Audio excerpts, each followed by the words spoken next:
Life's a party. Life's always a party. Let's go. What's up? What's up? What's up, baby? How we doing? Life's a party. Guess what? Happy anniversary. Happy anniversary. Happy anniversary. Happy anniversary. What's going on? We are right now recording on our 1-year anniversary of Life's a Party podcast. June 7th. Wait, no, July 7th. July. Come on, man. Yeah, July. I drank too much over 4th of July weekend. I kind of forgot what month we were in. Okay. And what stratosphere I was on. Yeah, so 1-year anniversary. We started the show, our pilot episode, episode 0. Don't go listen to it. Don't go listen to it. It was posted 1 year ago today. So today is our 1-year anniversary. We should go delete that. Yeah, happy birthday. My mom was like, I told my mom, I was like, today's our Life's a Party anniversary. She's like, no way. She's like, if I knew that, I would have bought you a bottle. I was like, I should let you know earlier. She's like, yeah, you could have popped the bottle on the show. I was like, ah. But the problem is Paul's on some medication. As you can see, he's on a lot of medication. I'm going crazy, man. But as you can see, people who are on YouTube, we've been out trying to find these Bud Light Seltzers, the Retro Summer. I've been hearing about a lot of buzz about these Retro Summers, and the rumor has it they're not very good. I mean, that's the rumor around the block, is that they're kind of shit. But you know what? Bud Light, we have to give it a go, or I'm going to have to give it a go, because once again, Paul's on medication. He was just let out of the mental institution. Yes, absolutely. Yeah, that's definitely what it was. If you're looking on YouTube, these cans, they're pretty, I like them. They kind of look like tie-dye shirts. They're appealing. They fit the retro, the niche of retro. I feel like this flavor, too, this is chilled cherry limeade. It's the one I'm holding up. Ryan is tasting the blue raspberry at the moment. Blue raspberry is my favorite. It's what I get with gelati water ice, blue raspberry water ice with ice cream. Well, I'll get to the next one later. I gotta tell you something, but it's pretty good.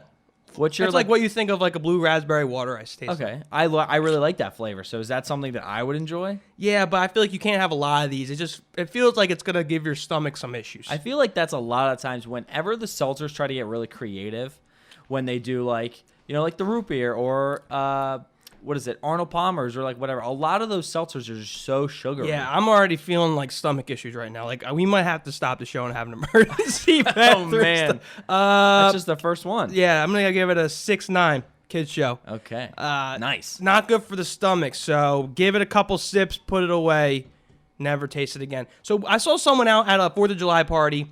They had this flavor cherry limeade, right? Yes. I didn't know that was limeade. I said, what is cherry limeade? Oh, my gosh. When else do you see the word limeade? I was like, what the hell is cherry limeade? Ryan's a child, if you haven't guessed already. I'm not a good speller. Were you pretty good at the spelling bee? We used to have No, dude, I was one of the worst spellers of all time. Would you get better? No, I'm still pretty bad, but there's this thing called the internet and Google and autocorrect, which has been an amazing tool in my life. Very true, very true. All right, cherry limeade. I'm gonna give it a worse than the blue raspberry. I'm gonna go 6-6, like the devil. Okay. So far we got 69 kids show, 6-6 for the devil. And last one we got here is summer ice. Summer ice. Okay, this sounds like they ran out of flavors to call it. Yeah, that's for sure. Maybe they came up with this concoction and they were like, you know what? It doesn't taste like any certain flavor. Let's just call it fucking summer ice. Summer ice, baby. So I don't have high expectations for this last flavor before we get into the show. But let's see. Summer ice. Nice can. Packaging looks good. I like that crack. That was a good Ooh. crack. Ooh. Oh, man. It's not good. No? Oh, that's the worst one by far. All right, so... Wait, I think they're trying to go for the firecracker.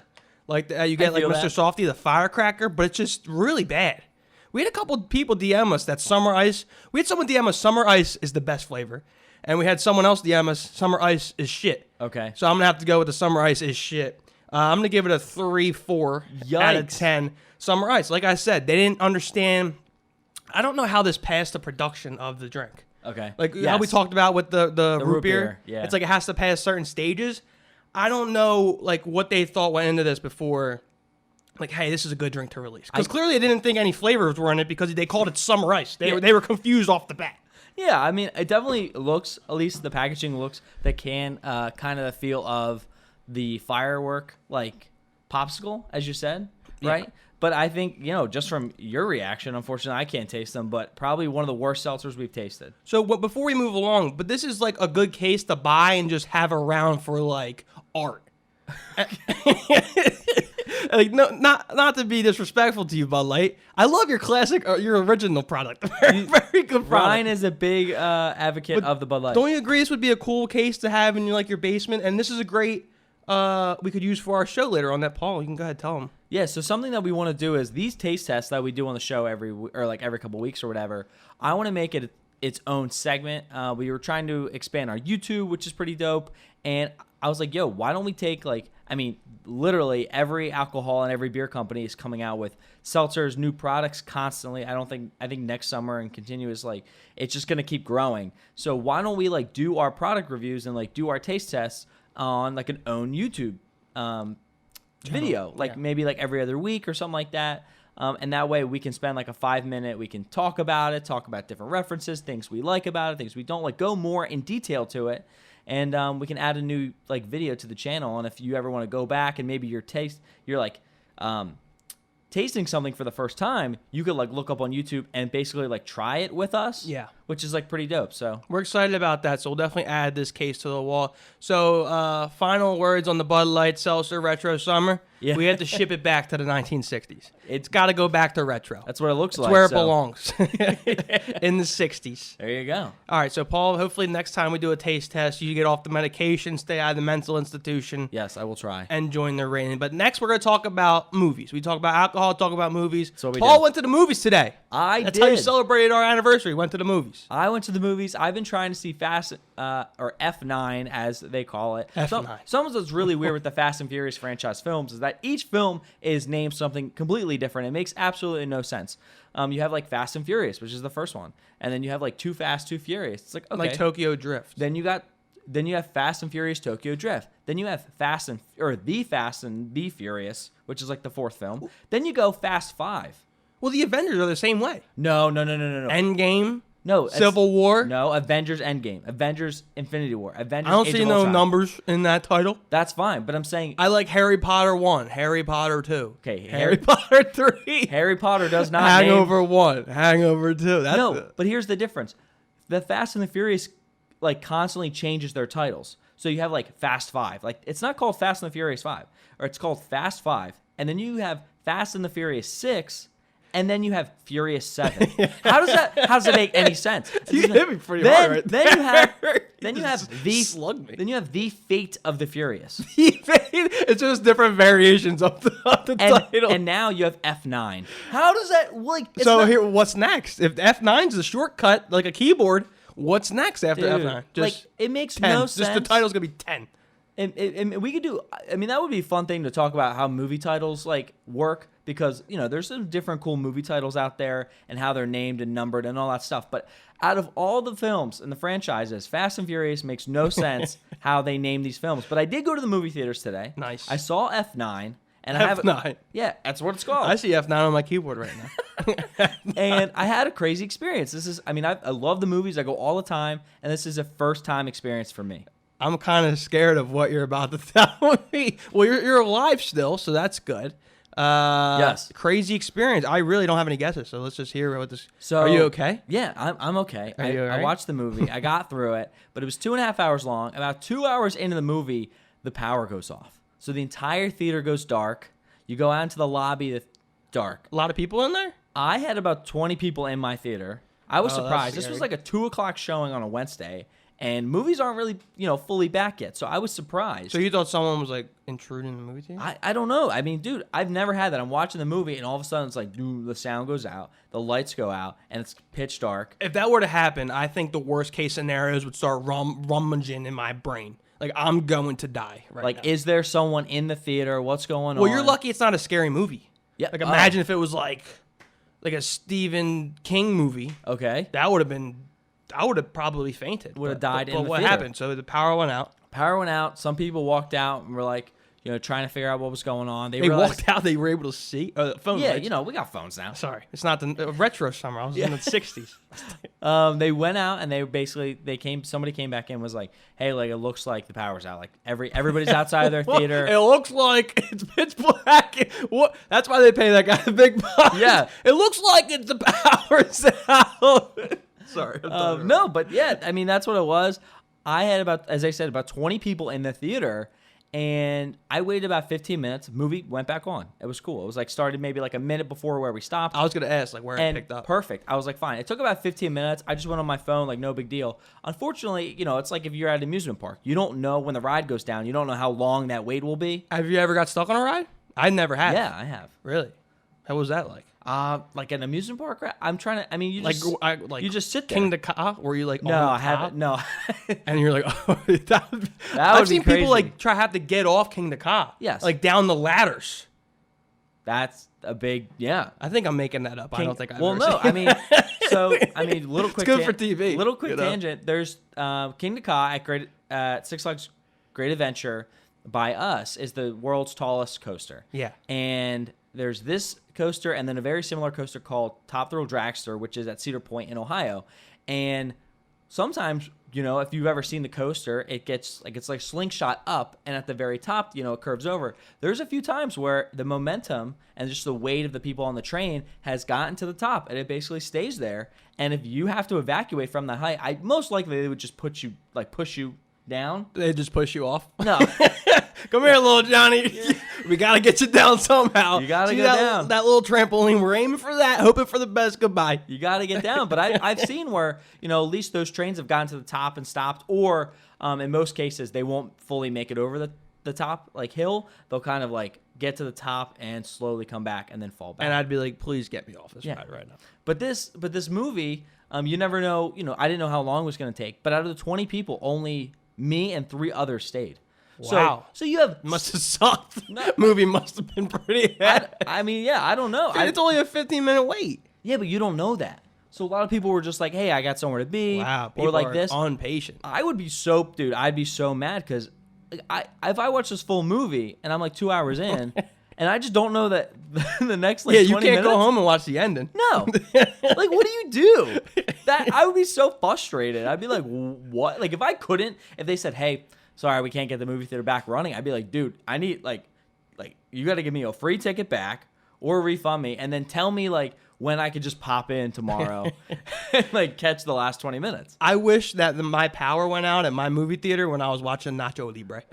That was the only movie I ever left. I hope the movie power would have went out when I was watching Nacho Libre. I was going to ask you, if you've ever walked out of a movie theater.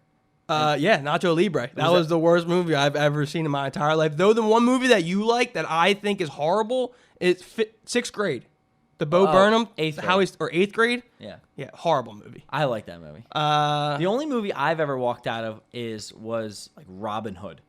Robin Hood. We ended up going to see Robin Hood in a Cinemark, and we were maybe like 14. And we got to the back. We got 30 minutes in, had no clue what was going on, and said, I'm out. Let's leave. Yeah, Nacho Libre. No, I've never even heard of. But let us know if you've had any like crazy movie experiences. Do you have any like crazy things happen at the theater? Like off the top of your head? No, this one guy was walking in front of me and he tripped. It was an old guy. That was pretty much that was pretty fucked up. It was during 8th grade and I had to get some type of entertainment from the movie theater. And luckily, old guy Bill walked in front of me with popcorn, tripped and fell in the first row, spilled his popcorn.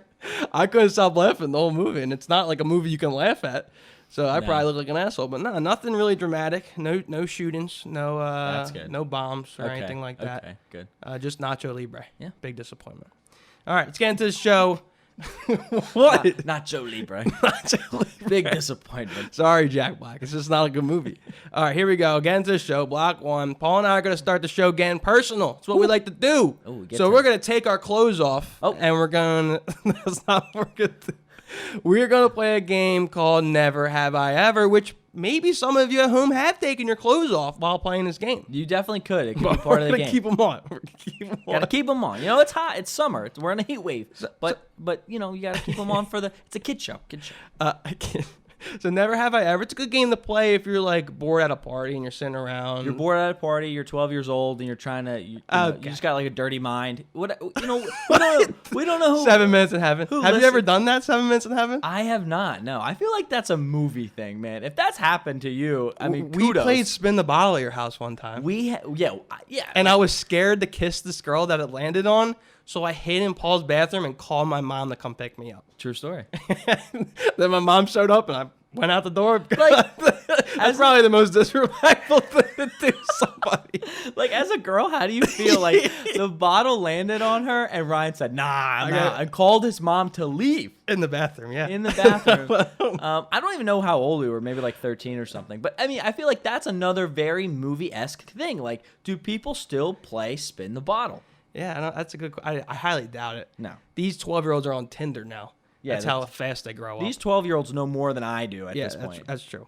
All right, so the first one is, never have I ever peed in the pool, Paul. Have you done it? Absolutely. And if you say... I'm not going swimming with you. If you say you haven't peed in the pool, you're straight I haven't peed in the pool. No, you're a liar. How am I a liar? Because you've peed in the pool. No, I haven't. I know you've peed in the pool.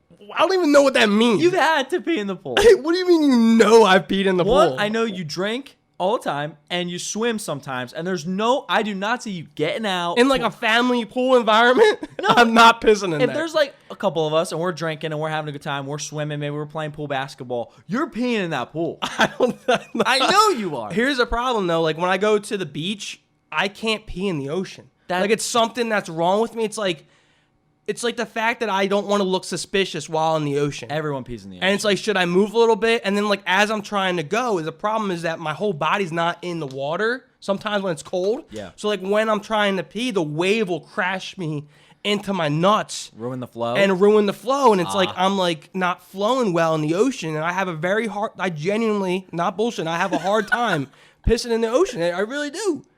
I would feel, so where do you go? In the ocean, but it's a very hard task to do. It's not something I'm good at. It's like a fear of yours. Like if it was like 100 overall rating, I'm probably a 32 overall in pissing in the ocean. That's a terrible score. Yeah, it is. All right, next one.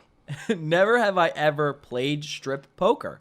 Another one of these things. I think it's a movie. I don't think many people do this. If you do, let us know because I want to know about your exciting life because this is just something I don't think happens. Luckily, I don't even know how to play poker. So I can't even put myself in that situation. And I don't even think the people there who are playing would want to play with me. I don't think anybody wants to see this losing a hand in strip poker. I think just the same idea with Spin the Bottle. I think you have to have a very specific group of people with you.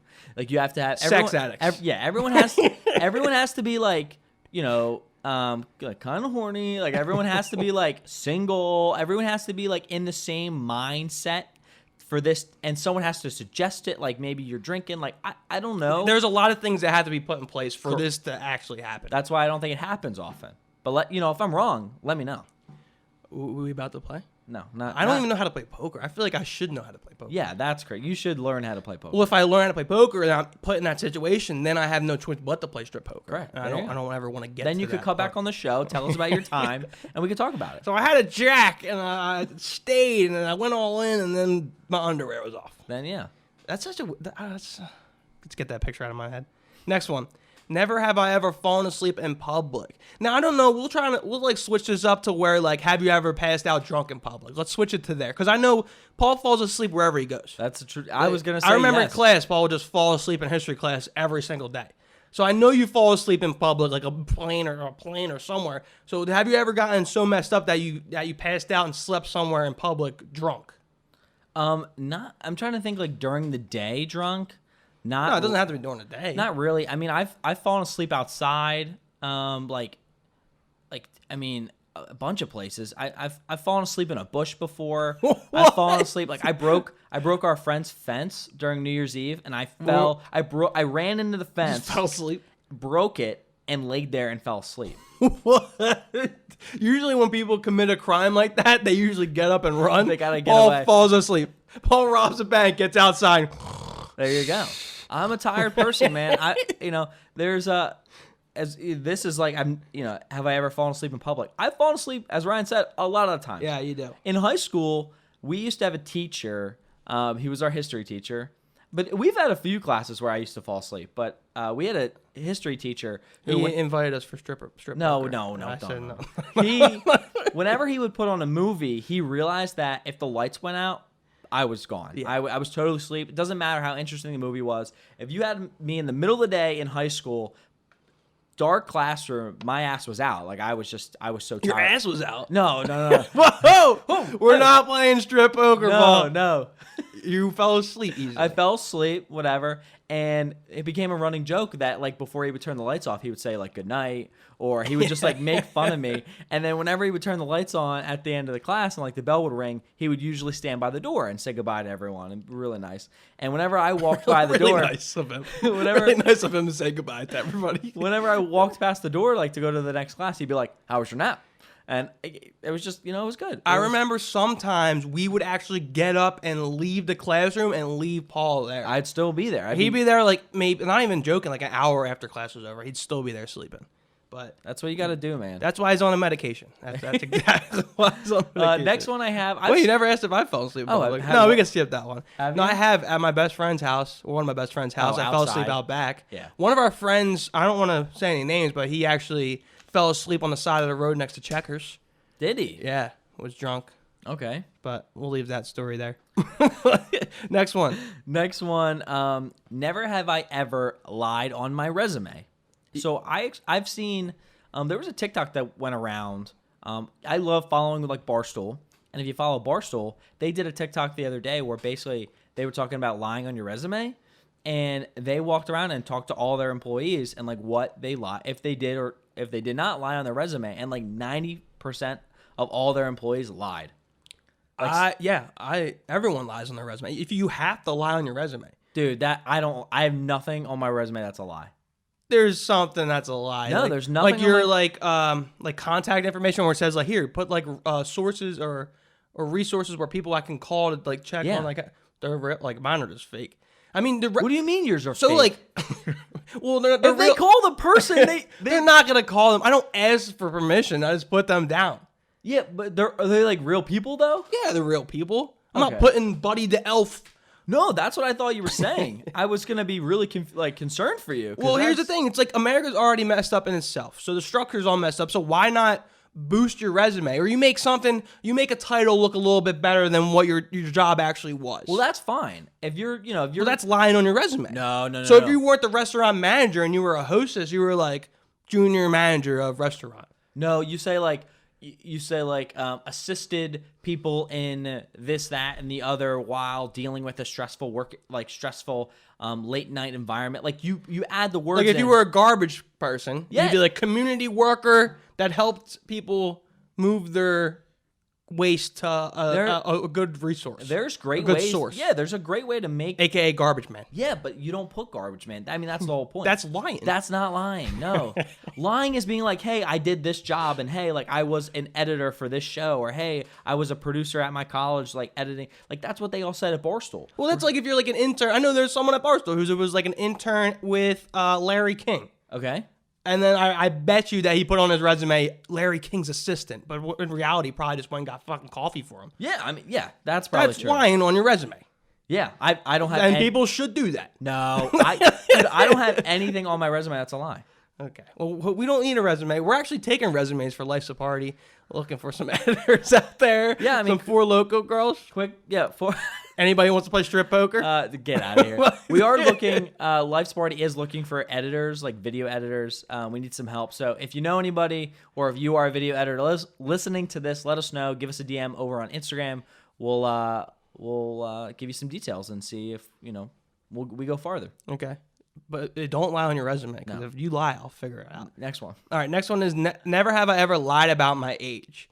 Now, I never really thought that I would have to start lying about my age, but I feel like I'm starting to be that age where I'm a little bit insecure about being 24 years old. You're 24 is still extremely young. I know, but it feels like I needed to accomplish so much than I already have, and I am starting to feel like I'm old. There's a channel on TikTok where she talks about how to deal with like your 20s and stuff. Because being in your 20s, I think is a really weird age because you have some friends that are getting hammered every night that have no jobs, right? Yeah. And then you have some friends who are looking and to get married or maybe have a child, or you might be getting a wedding invitation, or like you're talking about they might be going to buy a house or something. But you have like your buddy who's living with his mom who doesn't have a job, who's like working the corners. Yeah, working at like Target.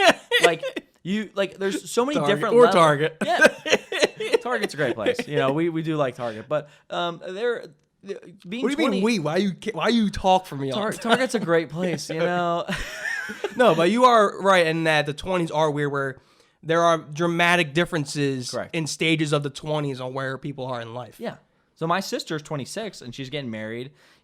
She's thinking about having a kid maybe in like a year or two. I'm only 3 years younger and I feel like I'm so far from that. I'm like, no marriage for me, like no child, like any time in the future. But I think, there's so many different things that go on in your 20s that, maybe that perspective might change. I feel like I just miss being like 18, 21. You just miss having no responsibilities and getting trashed every night.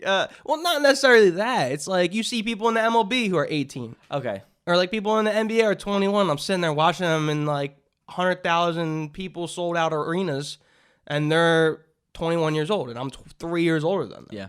It's like what am I doing in my life? Like, I'm kind of embarrassed to be like, yeah, I'm 24. But if you compare, we are young. I try to keep that in my mind. Like, so I saw somebody on TikTok before we move on. The guy was like, "How old are you?" And the guy was like, "I'm 24."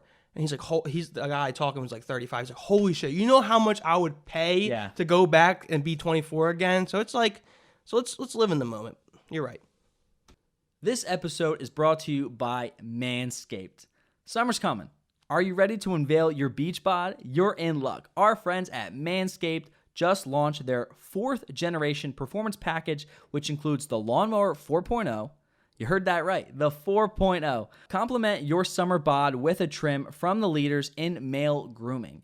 The sun is shining and calling your name, fellas. Join the 2 million men worldwide who trust Manscaped and get ready for hot guy summer by going to manscaped.com for 20% off plus free shipping with the code Life's a Party. Get 20% off and free shipping with the code Life's a Party at manscaped.com. That's 20% off and free shipping with the code Life's a Party at manscaped.com. Escape the shrubs and weeds this summer and shine with Manscaped.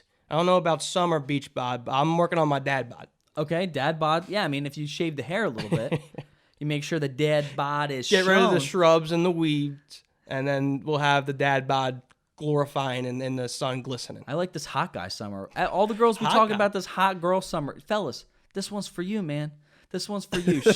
Shave it a little bit. Make sure you're pristine and you're looking good, and your balls will thank you. Hot guys, I love it. Manscaped, 20% off. Life's a Party. Next one we have here is never have I ever used a fake ID. I never have. Here's my theory on why I haven't. And I think I've told you this, Paul.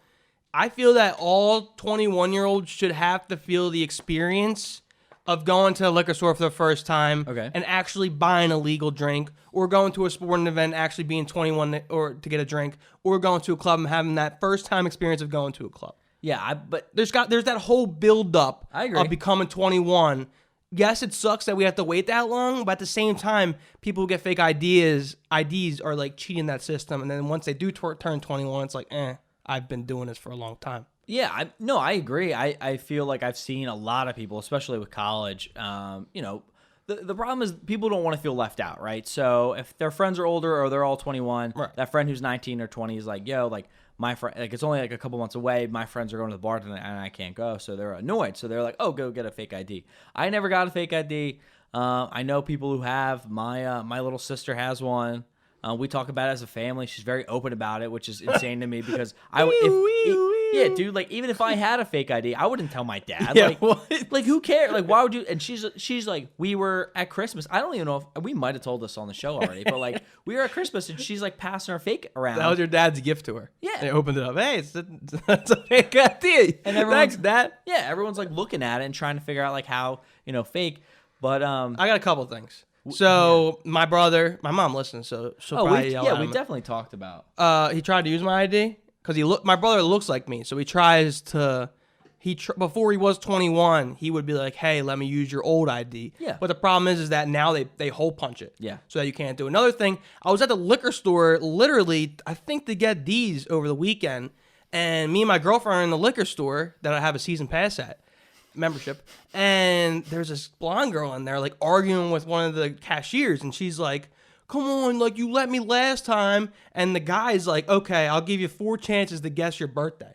She's throwing out dates: September 13th, November 11th, January 4th. She's not getting the birthday right. Yeah. If you got a fake ID, your number one job is to know the birthday on it. Yeah, you got to know where you're from, your address, your birthday, your eye color, like all that stuff. She didn't even know her birthday. Yeah. And she's like upset that he won't like give her alcohol. I'm like, you got it wrong. And then I'm leaving, and she's out by the car with some kid, and she's like, "Can you guys go in and get me something?" I'm like, "No, I was just in there," and he knows me, first of all, membership guy. Yeah. And then he's gonna know that I'm getting it for you. And I was like, "Nah, I'm not going it." And she was like, "Psh, whatever." I was like, "What the fuck?" I almost drop kicked her right in the parking lot. Yeah.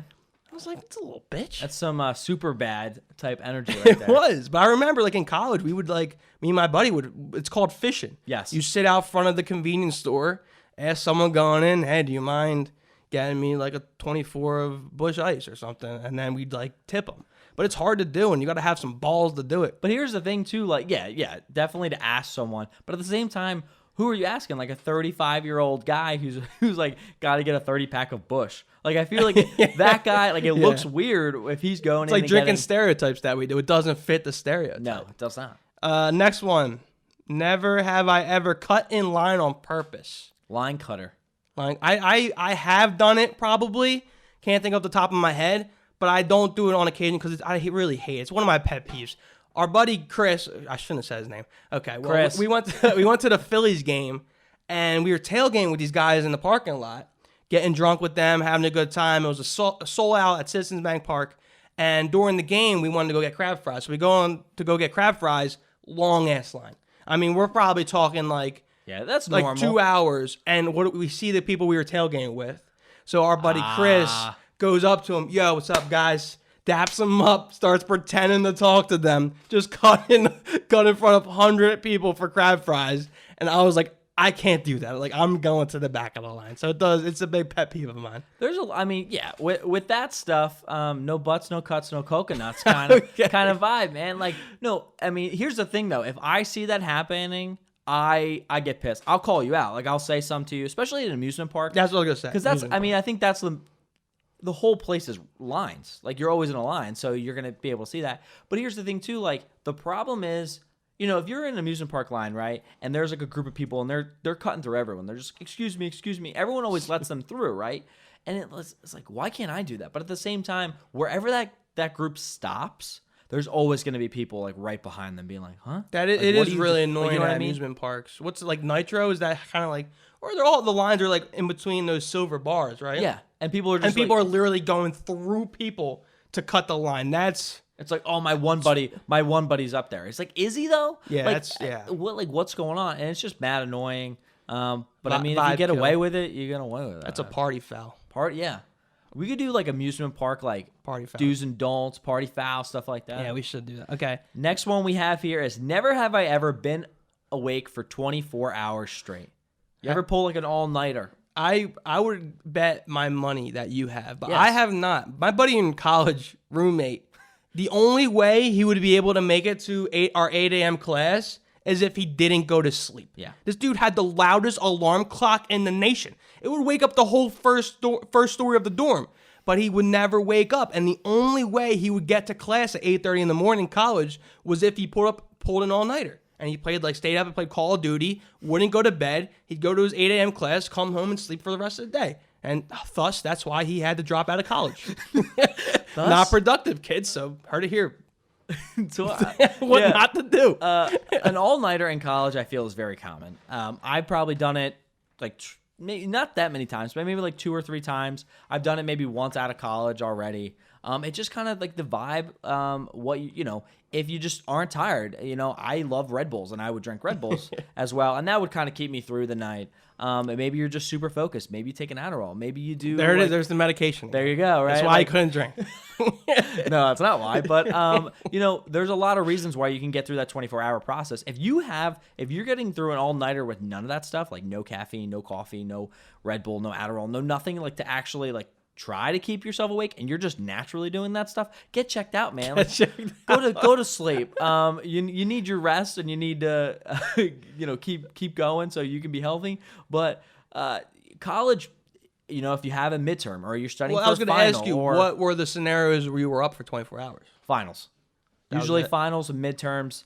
Anything that was super important to usually my major. So if there was like a major film, I was a filmmaking major in college that I had to like produce, and like maybe I had to get a certain rough draft out. As you're learning with this process of like doing the podcast and us doing videos and stuff, editing takes a very long time. So if it's a short film and I'm editing sound effects, audio, video, transitions, graphics, stuff like that, that stuff takes forever. So if I'm trying to finish a cut, especially at night, I really like working at night. Something like I won't wake up until 10 o'clock during the day or 11, and then I'll start, doing my day, but I'll be working or like editing until midnight, 1, 2, 3 a.m. because that kind of like when no one's texting me, I'm not getting any Instagram or Twitter notifications, and kind of my phone's just silent. Yours just so popular during the day. No, I'm just distracted, man. Twitter, those social medias are controlling me, man. All right, last one. Never have I ever been in a police car. Have you ever been, Paul? I have. You got arrested? No, 2 occasions. You got arrested twice. 2 occasions. Once, I took a ride home in a police car for fun. Like our buddy, one of our friends' dad was a police officer growing up, so I remember seeing him around town or whatever, and he was in a squad car or whatever, and it was always something like he was leaving, and I was like, oh, I've always wanted to like be in a police car, and he was like, I'll take you home. So he took me home. Take you. You put you in cuffs? No, but the back pat you down. The back of a police car is very interesting because usually it's not comfy. Most of them they're like hard, and then they don't have any door handles. They have like nothing that you can attach to because obviously they don't want prisoner escaping. Prisoners. They're not prisoners yet. Yeah, well, people who are arrested. So that's one. And then the other time was as a mascot. What? He got in a fight with another mascot, and then they got arrested. Brawling it down, man. The police had to hold me back. Wait, really? No. I was believing that for a second. It was a parade we did. Went from a fight to a parade. And the police, we got a police escort back to our car. And I remember just being in the back. I have a really cool picture. I was going to say, that would have been a really funny picture to have. It was one of our first photos to like really blow up on our Instagram. It got like the most likes. I remember I think we posted it for Memorial Day, and it just said like, it was like went a little too hard this Memorial Day or something. And it's just the mascot in the back of the police car. It's so funny. I actually haven't ever been in a police car. That's surprisingly, though I was very close. Surprisingly, I got in trouble for having an open container at Coastal Carolina. Dude, we were leaving a party and we were waiting for a ride, and I just was on the front lawn with an open beer, and the cop literally came up with a flashlight and was like, "What's in your hand?" I like put it behind my back, and then I like dropped it. And I was like, "Nothing," like an idiot. I was like, "Nothing's in my hand." He's like, "What's that on the ground?" I was like, "Mine." So I had to go over to his car and write a ticket. But I have some good friends, and one of my buddies came over. He was hammered. He was like, "Come on, please," trying to talk him out of writing me a ticket. Yeah. He didn't mean to do it. And then he was just yapping and yapping. The cop was not having it. He was like, "Okay, I'll tell you this. I'm going to count down from 10. And if you guys are still here, I'm handcuffing you both and putting you in the car." So the cop literally starts going, 10, 9. The guy's still yapping. "Come on, please. 8. So I was like, "We got to get out of here." So we just took off. Didn't get in the cop car. Got a drinking ticket, but, shit happens. Drinking tickets are dude, I feel like everyone's getting drinking tickets, especially on the beach. I've had a bunch of fraternity brothers, like down in Florida on the beach, even Jersey. I know Jersey beaches are awful. Like you have to put your beer like in a red Solo cup or whatever. You can't have an open container on the beach. The rules are getting stricter and stricter, I feel like, too. They're trying to be more family, and it's like, dude, I'm just trying to get smacked up on the beach. With my family. I'm enjoying my family too. Yeah. Messed up. My dad's trying to get hammered too. Yeah, he just got his daughter a fake ID. Come on, we want to enjoy it. We are moving on. Block 2. We're going to some sports. Sports. We've done some sports facts. that are always interesting, some oddball sports facts. So here are some sports facts that you may have not known. I think we have 6 of them. 6, baby. First one we got, we're going to golf. Jordan Spieth won $61,000, or just over $61,000 less at the Masters than Arno Palmer won in his entire career.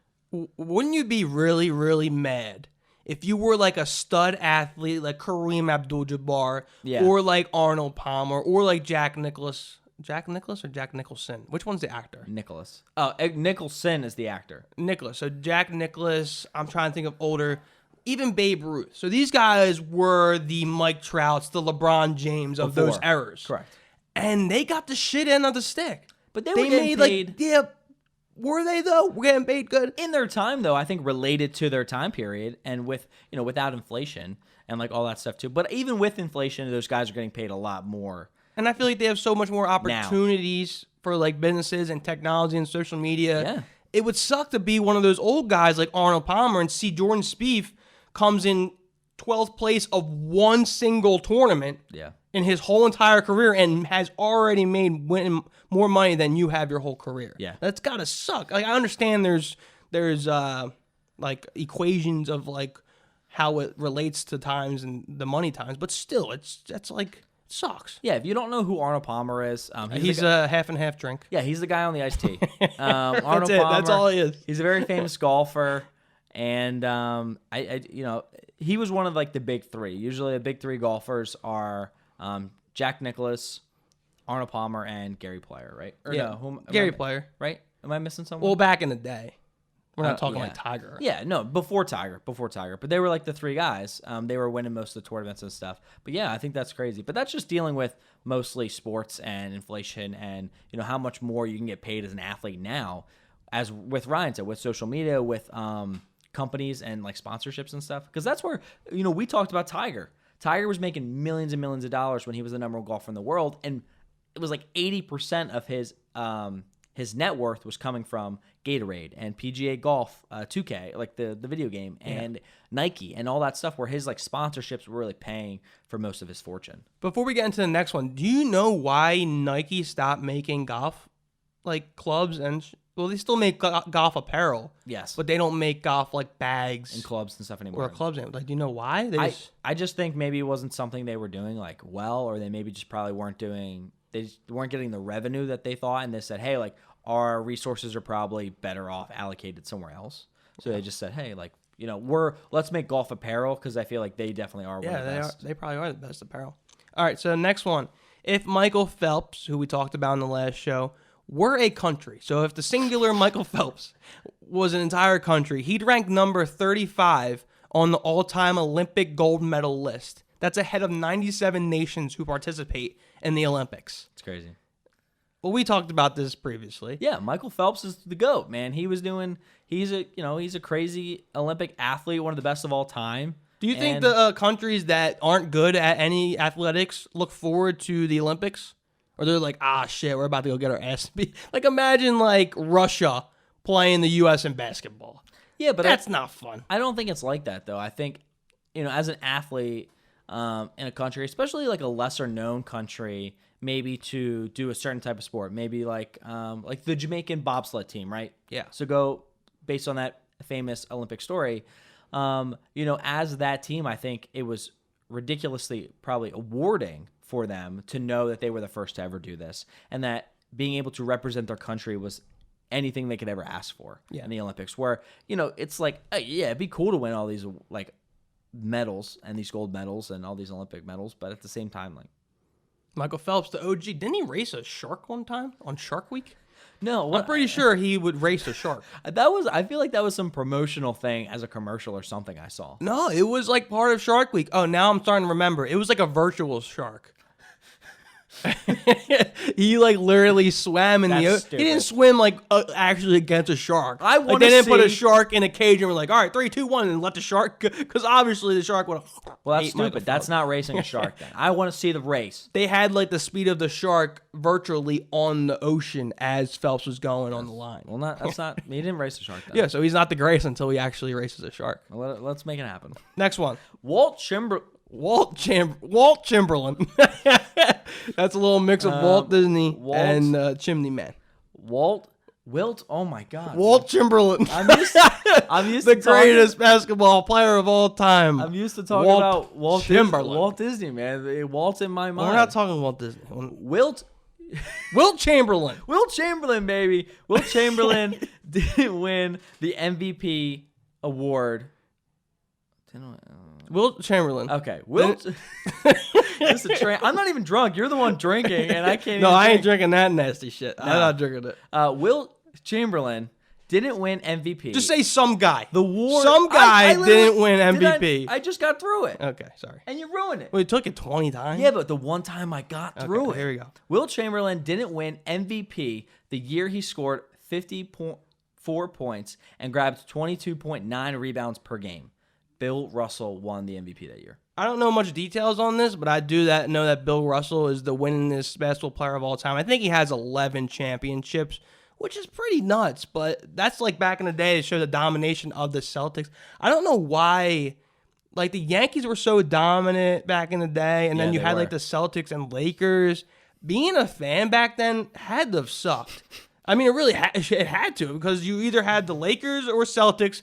Mostly the Celtics win championships. Yeah. College basketball, you had UCLA winning. They won like a shit ton. Yeah, Then you had the Yankees winning all the time. So if you're like a Phillies fan, which I know the Phillies weren't back then, or like a Sixers fan, or like a Jazz, like what's the point of watching if you know these great teams are going to win all the time? Yeah, if you're in one of those like major dynasties. I mean, I feel like that's what we kind of go through with the NFL right now with Tom Brady.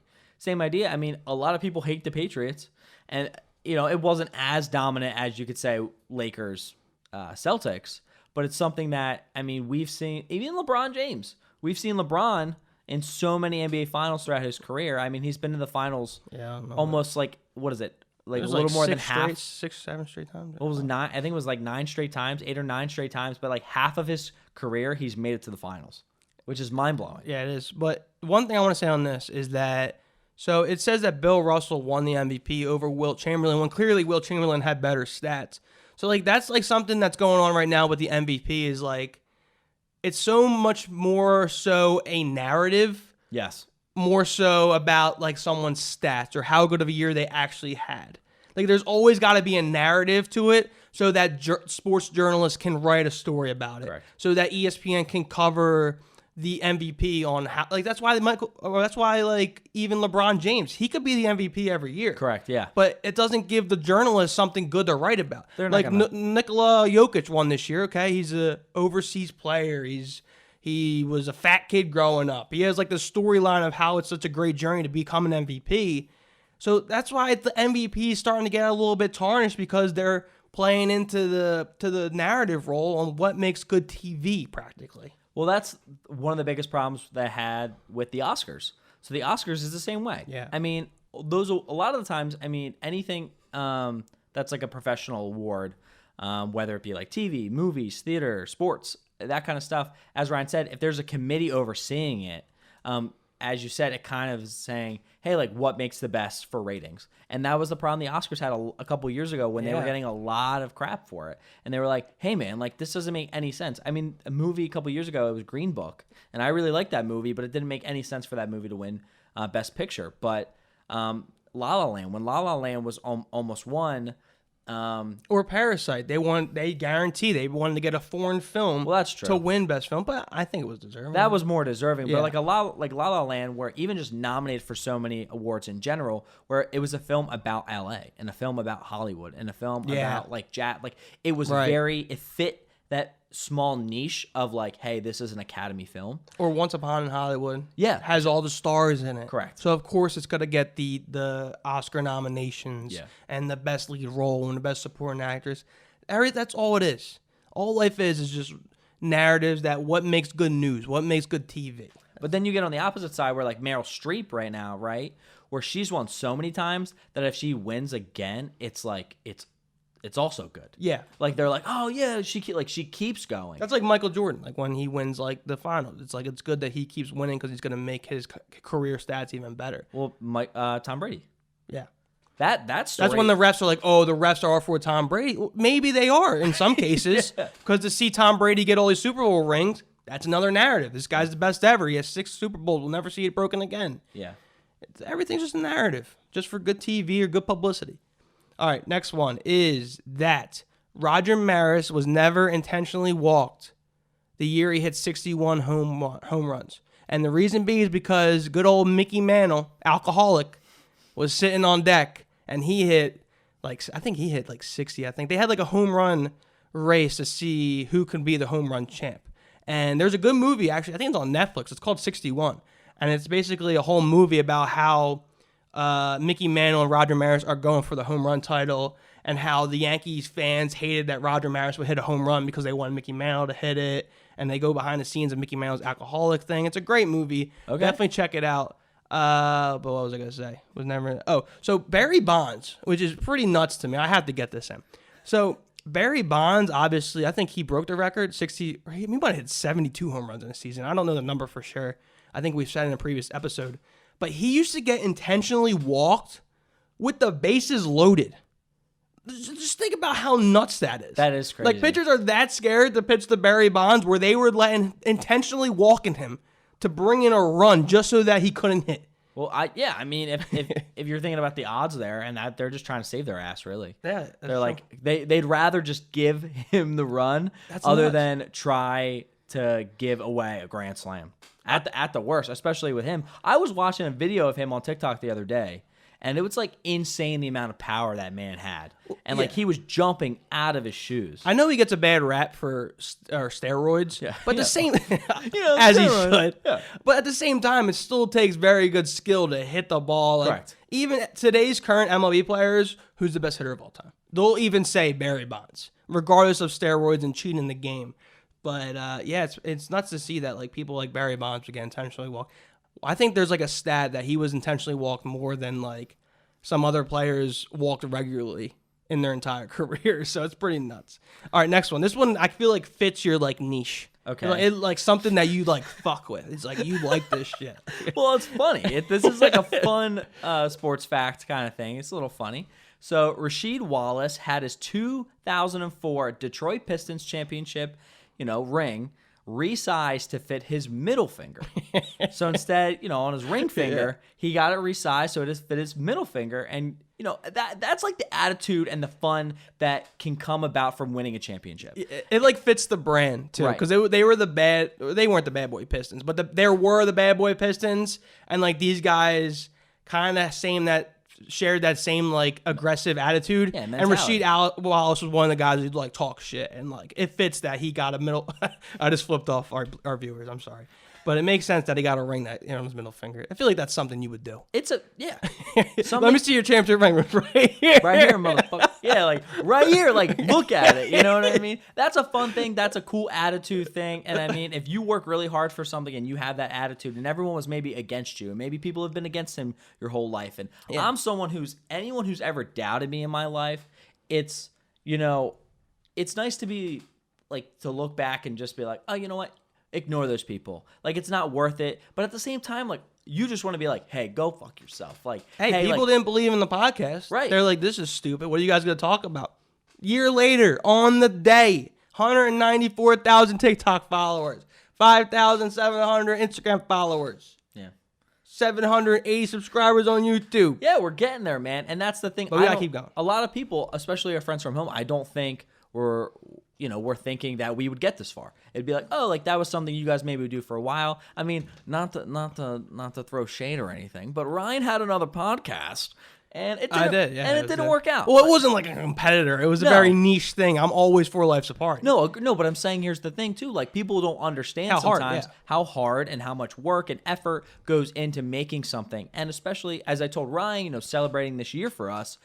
That first year is the hardest. I think, we're starting a company and we're starting a brand and we're starting, us and just putting a lot of effort into our futures and what we want to do as performers and entertainers and all that kind of stuff. Strippers. Yes. I mean, whatever we want to do, man.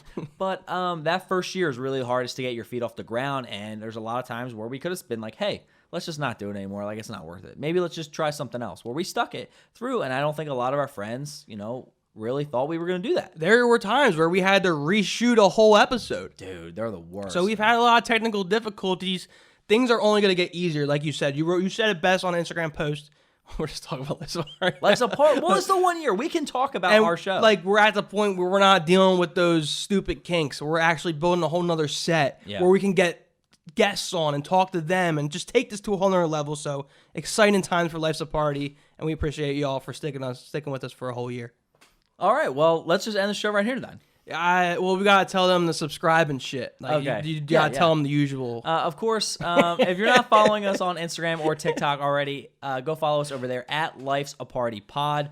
We're gaining some stuff. This is our first year, and I think throughout the course of the year, we've done a pretty good job gaining a following, and like we love interacting with our fans. Today was actually a really great day for interacting with fans. We got a couple people from UK DMing us. Yeah.